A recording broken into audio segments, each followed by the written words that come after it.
Bogus learning licence બનાવવાનું એક જે ષડયંત્ર છે આ લોકો કરતા હતા. તો એસઓજીના ધ્યાને આવતા આ લોકોને પકડી પાડવામાં આવ્યા છે. એમની પાસેથી 13 આવા લર્નિંગ જે બોગસ લાયસન્સ બનાવ્યા એ પણ જપ્ત કરે છે અને BNS 316(5) કે જેની સજા આજીવન કેદ સુધીની છે એના મુજબ ગુનો દાખલ કરવામાં આવ્યો છે.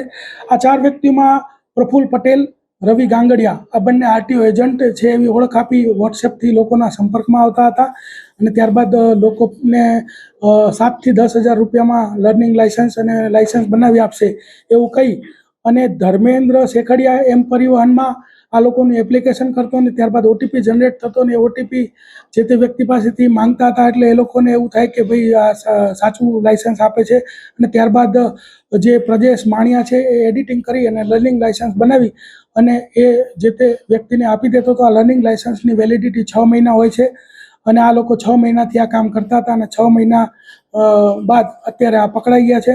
અત્યાર સુધી લગભગ 50થી વધારે લોકો આના ભોગ બન્યા છે અને 7 થી 10,000 રૂપિયામાં કામ કરતા હતા અને આ લોકો વિરુદ્ધમાં જે છે એ એસઓજીએ ધોરણસર કાર્યવાહી કરેલ છે. અત્યારે તો જે આપણને 13 લાયસન્સ મળે છે એ સુરત આરટીઓના જે છે બનાવતા હતા અને બાકીની જે બીજા કેટલા ભોગ બનનાર છે અને કયા કયા આરટીઓને બનાવે છે એ તપાસ ચાલુ છે. એક લાયસન્સના એ લોકો નેગોશિએશન કરીને મિનિમમ 7,000 અને વધુમાં વધુ 10,000 રૂપિયા લેતા હતા. 6 મહિનાથી આ લોકો આ કામ કરતા હતા અને 6 મહિના બાદ અત્યારે પકડાઈ ગયા. સામાન્ય ભણેલા આ લોકો છે પરંતુ આ લોકો ગેરમાર્ગે દોરવે અને એમને એમ કે આવું ક્યારેય પકડાશું નહીં તો આ લોકો આવું કરતા હતા.